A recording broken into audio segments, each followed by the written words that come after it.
রাতের ডিনারের জন্য চাল ধোয়া হচ্ছে।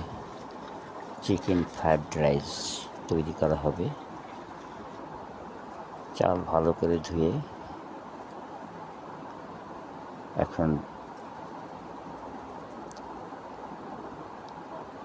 চিকেন এর সাথে এবং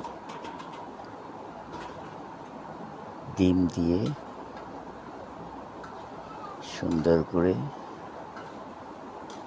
রান্না করা হবে। মাশাআল্লাহ, এখন ডিম দেওয়া হচ্ছে, সস,